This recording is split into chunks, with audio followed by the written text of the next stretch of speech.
Thank you, Mr. Chair. Mr. Chair, I am going to consume my time by making a disclosure. Kahapon po, mga pasado po alas 2 ng hapon, tumawag po sa akin si former Congressman Mike Defensor. Tinanong ko po kung ano ang kailangan niya. Meron daw pong isang tao na matagal na po niya kung gustong kausapin para sa isang paglalahad ng kanyang nalalaman tungkol po sa ating iniimbestiga sa committee ito. Sabi ko, madali ba yan kasi meron kaming session, mag-uumpisa yun ng alas 3. Sandali lang ito, sabi niya, kasi nandito lang naman kami rito sa may Golden China. Ito pong restaurant malapit sa atin. Mga 5 minuto lang po siguro mararating natin. So ako po ay nagparaya at pinuntahan ko kung sino yung sinasabi niyang tao. Kasi po meron na raw po siyang draft na salaysay na kung gusto ko raw pong makita. So Mr. Chair, ako po ay nagpa-unlock para makita kung talagang meron ngang ganung tao at meron nga siyang gustong isalaysay. Nakita ko po yung tao at pinabasa niya po sa akin yung isang salaysay na nakaporma na po. Binasa ko po. Yun pong salaysay na yun ay nagsasabi ng kanyang pagkalungkot at siguro pagkabahala, sabi niya, na bakit nangyayari sa ating bansa ito. At nalulungkot siya, Mr. Chair, sapagkat meron siyang partisipasyon doon eh. At nung nakita ko ang kabuuan ng kanyang salaysay, meron po siyang personal na kaalaman para i-connecta si Representative Saldico kay former Speaker Martin Romualdez.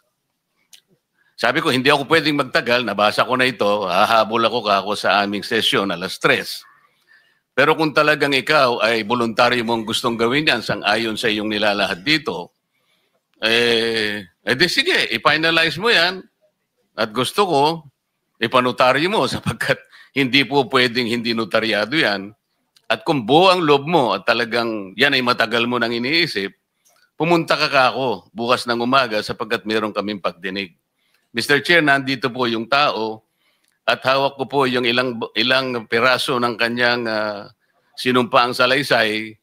Kung po pwede po sana natin siyang tawagin ngayon para ngayon siya po ang mismo maglahad ng kanyang salaysay sa ating gitna. Okay, you may call him. Mr. Chair, I'm calling Mr. Orly Regala Gutesa para po humarap sa atin. Mr. Gutesa, kayo po ay umupo dito sa may gitna. Pakibigyan mo ng copy si Mr. Chair. Okay, bigyan mo si Chair. Mr. President. Bigyan mo si Mr. President.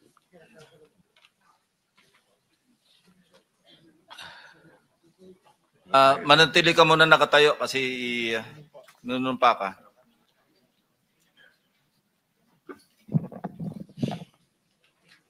Raise your right hand. Yeah. Do you swear or affirm to tell the truth, the whole truth, and nothing but the truth in this proceeding? Yes, sir. Salamat. Take your seat, please. You may proceed. You may continue. Salamat po, Mr. Chair. Mr. Gutesa, kanina ako'y nagpapaliwanag para ipakilala kita. Narinig mo yung aking sinabi? Yes, Your Pwede mo Honor. bang i-confirm na kung ano yung sinabi ko ay nangyari kahapon? I confirm, Your Honor. Salamat po. At ngayon po ay hawak ko nga ang inyong sinumpaang salaysay na nung draft ito ay binasa ko. Ganun din nga po at wala namang pagbabago. At gusto ko lamang pong sabihin ninyo na mayroong pirma sa ibabaw ng pangalang Orly Regala Gutesa. Kayo po ba ang nagpirma nito? I confirm, Your Honor. At gaya po ng sinabi nyo sa akin kahapon, voluntaryo yung ginawa ito at wala namang namilit sa inyo. At katotohanan yan, ako nga po ay ininyayahan nyo para makita ko yung inyong salaysay. Yes, Your Honor. Ito po ay pinanotaryo ninyo. Nakikita ko rin po. Totoo po ba itong notaryong ito? Totoo po, Your Honor. Okay. Ngayon, kayo na po ang magbasa para sa ganun ay marinig po ng buong kapulungan. Pwede po niyong basahin ang inyong salaysay. Maraming salamat, Your Honor. Mr. Chair, can he proceed? He may proceed. Ako po'y nagpapasalamat sa pagkakataong ito. Sa Senate Blue Ribbon Committee, Senador Ping Lacson, sir. At sa iba pang member na nandito po. Ako po si Orly Gutisa, may asawa, nasa tamang edad, Pilipino. Makatapos makapanumpa na ngayon sa umiiral na batas ay nagsasaad at naglalahad ng gaya ng mga sumusunod. Ako po ay lumabas upang magsalita sa isyu na ito. Bilang isang dating sundalo, inaalay ko ang aking buhay para sa ating bansa. Sa pagkakataong ito, nagdesisyon akong magsalita at maglabas dahil ayokong maging masama ang kinabukasan ng aking mga anak, apo ko sa darating na panahon. Ayoko pong naririnig ko at napapanood ko sa pagdinig ng Blue Ribbon Committee. At ngayon ko po napagdugtong-dugtong yung naging partisipasyon ko po sa anomalya at korupsyon na ginawa at lumalabas sa hearing na ito. Yung palang pera na binubuhat namin at dinedeliver mula sa masamang gawain na nagdulot ng baha na ikinamatay ng tao at imbes na gamitin ang pera sa edukasyon, medikal at programa na mapunta lamang pala sa bulsa ng mga politiko. Mabigat po sa akin magsalita dahil may pamilya ako. 4 ang anak ko, nag-aaral pa. May asawa ako at nangangalaga sa aking mga anak at marami akong kasama sa operasyon na may kinalaman sa ibabahagi ko sa inyo. Nagtatrabaho lang po kami ng mga kasama kong sundalo sa Philippine Marines. Huwag sana isipin na aking mga kasama na nagtatraidor ako. Ako sa aming trabaho at pinagsamahan dahil pare-parehas kaming may pamilya at gusto lang naman naming ayusin ang kinabukasan ng bawat isa. Wala akong iniisip na kapahamakan para sa kanila, bagkus ang gusto ko lang maayos ang kinabukasan ng bayan at lahat kami. Noong December 5, 2004, na-hire ako bilang security consultant sa Ako Bicol Party List or AKB kay Congressman Saldico. At nasimula ng duty ko kay Congressman Saldico. Bawat umaga, nagre-report ako sa BGC sa Horizon, sa Bonifacio Global City, kung saan nakatira si Kong Saldico. Tuwing may duty at detailed ako sa basura, it means itong basura, ito yung box ng pera na pinag-uusapan natin sa kasalukuyan. Mr. Gutesa, mag-stick ka lang sa binabasa mo. Huwag ka nang nag-a-adlib. Kung ano yung nandito, basahin mo lang. Yes, Your Honor. Tuwing may duty detail ako sa basura, pumupunta kami sa 28 Ladybug Corner, Dragonfly, Valle Verde 6, Pasig City. Tagabuhat lang ako ng malita ng basura. Ang ibig sabihin ng basura ay malita na may lamang pera. Ang bawat malita ay may lamang humigit kumulang 48 million pesos.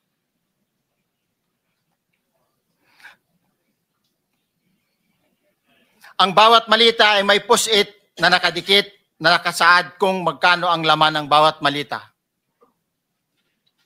Tuwing may duty detail sa basura, may pumupunta na tao na magdi-deliver ng basura at nire-receive ni John Paul Estrada at Mark Tiksay.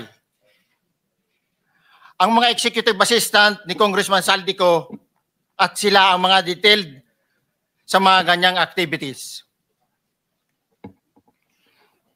Ang mga nangyayari kapag duty kami sa basura, kalimitang dinadala sa bahay ni Congressman Saldico sa Valle Verde 6 at tinatanggap naman ni Mark at ni Paul. Pagkatapos naming may baba ang nasabing basura, ipinapasok sa bahay ni Congressman Saldico sa Valle Verde 6 at binibilang ni Mark at ni Paul. Alam ko na ang laman ng malita ay pera sapagkat nakita ko si Paul na binuksan ang malita at inilabas ang laman para bilangin. Ang isang ehemplo na nagdala ng pera ay si Congressman Eric Yap ng AXIS Party List. 46 na malita ang dala niya sa bahay ni Congressman Saldico sa Valle Verde 6. Pagkatapos mabilang, isinakay namin sa mga sakyan patungo sa Horizon Residence sa Taguig. At dumiretso kami sa basement upang may baba ang nasabing basura. Bago ibaba ang nasabing basura, ito... Merong napuputol sa binabasa mo eh. Huwag kang magmadali. Huwag kang magmadali. Naputol na... Ulitin mo yung paragraph 20. Wala na akong... Hindi ko makita na putol na siya.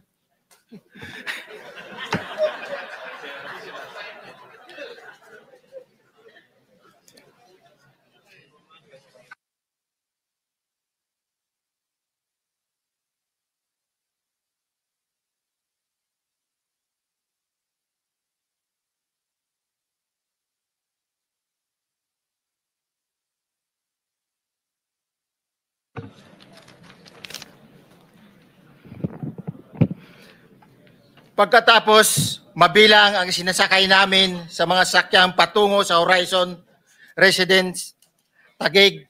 Pagdating sa Horizon Residence, dumidiretso kami sa basement upang maibaba ang nasabing basura at dalhin sa unit ni Congressman Saldico sa 56th floor sa nasabing lugar kung saan siya nakatira.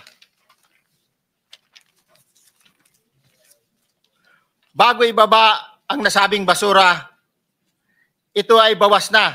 Halimbawa, nag-akyat kami ng 46 na malita.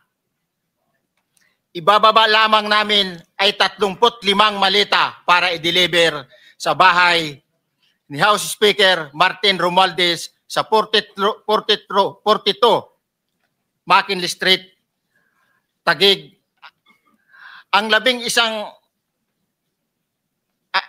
isang malita ay naiwan sa taas ng 56th floor sa Horizon Residence.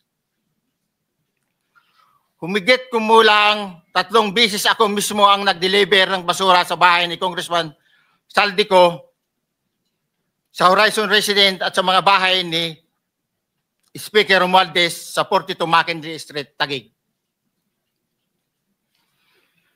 Mas maraming pagkakataon na nagde-deliver kami ng basura sa bahay ni Speaker Romualdez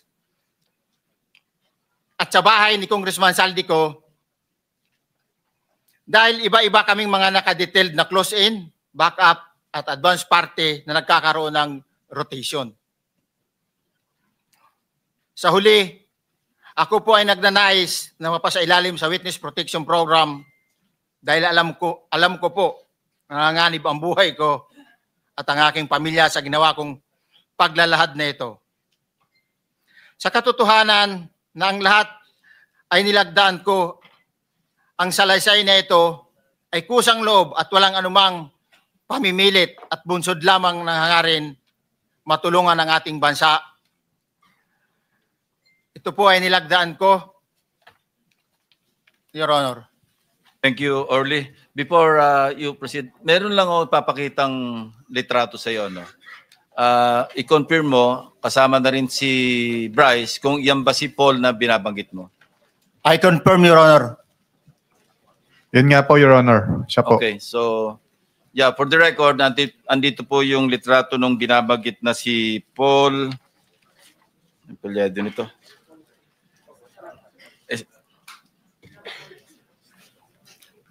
John Paul Estrada, di ba?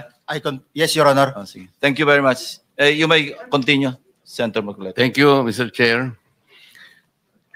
Mr. Gutesa, dito sa iyong paglalahad ay gumawa ka ng isang paghalimbawa.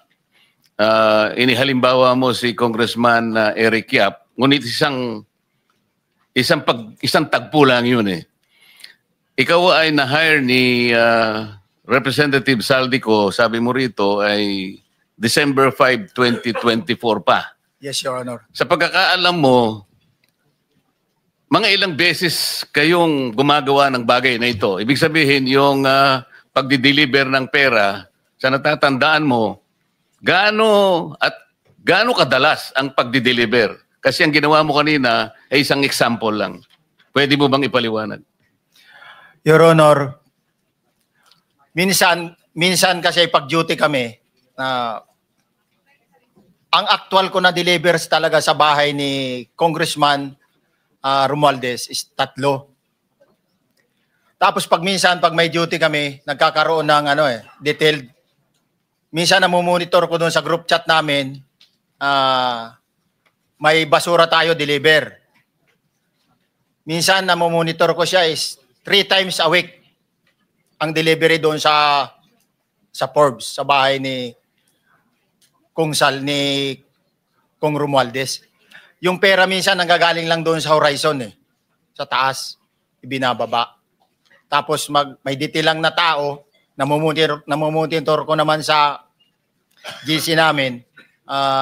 Kaya nalalaman ko yung movement ng tropa, kung ano yung sinasabing basura ng delivery. So yung delivery o yung movement ng tropa nagaganap average 3 times a week. 3 times a week, Your Honor. Nagsimula noong December 2024. Yes, Your Honor. Hanggang ngayon ba ay naglilingkod ka pa kay Representative Saldico? Sa kasalukuyan po ay nag-resign po ako noong August 5, itong taon po na ito. So, maliwanag ba ang ibig mong sabihin para sa kapulungan ito ay nag-a-average ng 3 beses sa loob ng 1 linggo ang pagdi-deliver ng pera kay Representative Saldico at tuloy-tuloy naman doon sa bahay ni former Speaker Martin Romualdez sa ganong rate, ganong beses, 3 beses sa loob ng 1 linggo. Yes, Your Honor. Magmula December 2024 hanggang ikaw ay mag-resign noong August 2025, this year. Yes, Your Honor. Mr. Chair, Senator Marcoleta, short Yes, interjection. with the permission of Senator Marcoleta. Thank you, may Mr. Chair. May maibigay ka ba na pangalan? Kasi ang sinasabi mo lang ngayon, as far as you're concerned, during ikaw ay nagdo-duty, nagro-rotation basis yung duty. So pag wala ka, absent ka, iba ang nagdo-duty, iba rin ang nagtatanggap sa pera at nagdi-deliver. Am I correct? Senator De La Rosa, may I just remind you na isang follow-up. Pero kung gusto mo ituloy at pahig si Senator Marcoleta, naka-charge sa oras niya yung mga susunod na tanong. Okay? Okay lang. Okay lang. Sige boss, May- nahiram meron lang pa naman namang- ako sa iyo. Go ahead. Meron ka pa namang 4 na minuto pa mahigit yan. Yes, sir. So, sige. Very quick lang. So, pag hindi ka duty, may ibang nag-deliver ng pera kay Saldico at kay Speaker Romualdez. Pag nangyayari yan, sir, pag hindi ako duty, may makadetail talaga sa basura na yan. Pero ang authorized lang na mag-deliver at mag-receive niyan is yung 2 tao na binanggit ko, which is John Paul Estrada and Mark Tiksay. Okay. Thank you, Mr. Chair. Thank you, Senator Marcoleta. Mr. Gutesa, sa panig ng pagdi-deliver sa bahay ni former Speaker Martin Romualdez, sinong tao ang nagre-receive? Sa mga ganun, sir, ang may contact, Your Honor, is yung si Paul at si Mark lang ang may contact doon sa receiver. So pagdating doon, nakabukas na yung gate doon sa Forbes, pumapasok na lang kami. Then pag nabuhat na namin yung mga malita na ibaba na, so lalabas na kami. Wala na kaming basta may deliver lang namin yung mga basura doon sa bahay, wala na kaming noon, Your Honor. Alin-aling bahay Yung ang 42. pinagdi-deliveran mo sa panig ni former Speaker Martin Romualdez? Yes, Your Honor, yung 42, yung dito sa may Forbes Park. Yun lang? Wala nang iba? Mayroon pa yung bagong nakaraan doon sa 19 Nara, yung dating bahay ni Michael Yang. Sa pagkakatanda mo, mayroon pang ibang lugar na kung saan nagdi-deliver kayo? Sa Aguado, dyan sa Malacanang. Aguado? Excuse me, Senator Marcoleta. Sino Michael Yang? Yung dating sa Pugo yata yon. Sa? Yung dating sa Pugo. Yung Michael Yang. dating bahay ni Michael Yang. Dating bahay. Yes, Your Honor. Okay, thank you. Ibig mo sabihin, nabili ni Speaker Martin yung bahay ni Michael yan? Allegedly, Your Honor. Pero paano mo alam na bahay ni Speaker yun? Kasi doon na nagde-deliver yung tropa nung hindi na nagde-deliver doon sa 42, Your Honor. Ngayon, sinasabi mo meron kayong chat. Nagagamit mo yung chat para ma-monitor mo yung rate ng delivery at kung sino-sino yung nagdi-deliver? During the time nung nandoon pa ako, Your Honor. Mr. Chair, salamat po at baka meron po pong Thank you. gustong Yeah, itanong ating may mga kasama. papakita pa ako isang litrato pa, no? Identify mo lang siya. Sino yan? Mark Tiksahi, Your Honor. Meron pa ba nakakakilala sa kanya bukod sa'yo? Dito? Wala. Nabanggit kasi ni Engineer Alcantara rin dito eh. Sa salaysay mo noong September 23, sinasabi mo, hindi ko po siya na-meet during pagdadala. Ang tao niya po ay may alias lang na Paul at Mark. Na-meet mo ito si Mark, Engineer? Sa Valle Verde po, once lang po. So, kinukonfirm na si Mark Texa ito? Mark po and Paul, karaniwan po naman. Okay, thank you. Thank you, Senator Marcoleta. Mr. Chair, may tatanong lang po kung Yes. with the permission of Yeah, okay. Senator Marcoleta. Mr. Orly, sabi niyo po 46 na maleta na nagkakalaman po ng 48 million bawat isa. Tama po ba?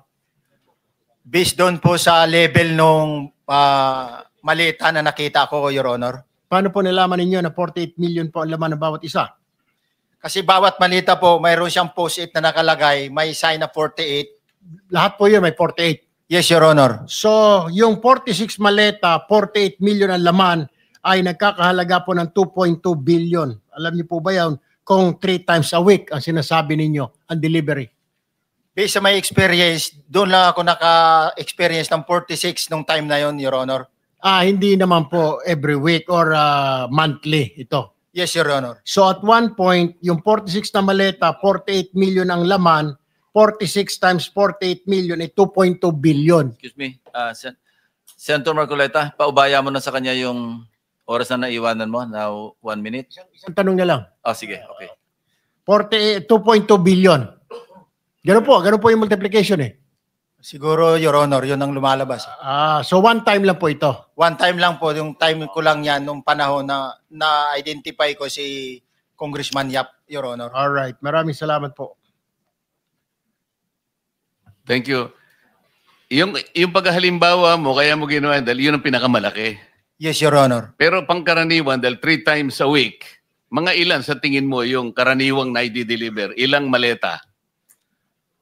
Usually, pag nanggagaling na sa Horizon, na idine-deliver na doon sa Forbes, minsan mayroong 15 or kaya 18 ang malita. Pero yung malalaking malita yon na nagre-rate yung bawat malita, minsan mayroong 48, may 50. Sa mga tweet, Mr. Gutesa, pangkaraniwan, 15 to 15 to, Your Honor?